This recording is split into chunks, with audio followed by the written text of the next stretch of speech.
இந்த பஞ்சாங்கம் அப்படின்னா என்ன அப்படின்னா, இந்த பஞ்ச அங்கங்கள் அப்படின்னு சொல்கிறாங்க.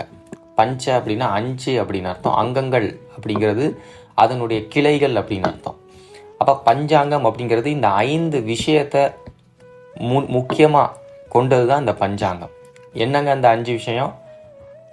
முதலாக வாரம், இரண்டாவதாக நட்சத்திரம், மூன்றாவதாக திதி, நான்காவதாக யோகம், ஐந்தாவதாக கரணம். இந்த 5 விஷயத்தை கொண்டது தான் பஞ்சாங்கம் அப்படின்னு நம்ம சொல்கிறோம். இது எதுக்கு பயன்படுது அப்படின்னா, இப்போ ஒரு குழந்தை பிறக்குதுன்னா அந்த குழந்தை எந்த வாரத்தில் பிறந்திருக்கு, அந்த குழந்தை எந்த நட்சத்திரத்தில் பிறந்திருக்கு, அதாவது அந்த குழந்தையினுடைய ஜென்ம நட்சத்திரம் என்ன, அதுக்கடுத்து அந்த குழந்தை எந்த திதியில் பிறந்திருக்கு, அதுக்கடுத்து இந்த குழந்தை எந்த நாம யோகத்தில் பிறந்திருக்கு, அதுக்கடுத்து அந்த குழந்தையினுடைய கரணம் என்ன. இந்த 5 விஷயத்தை நம்ம அடிப்படையாக அந்த பஞ்சாங்கத்தை வச்சு நம்ம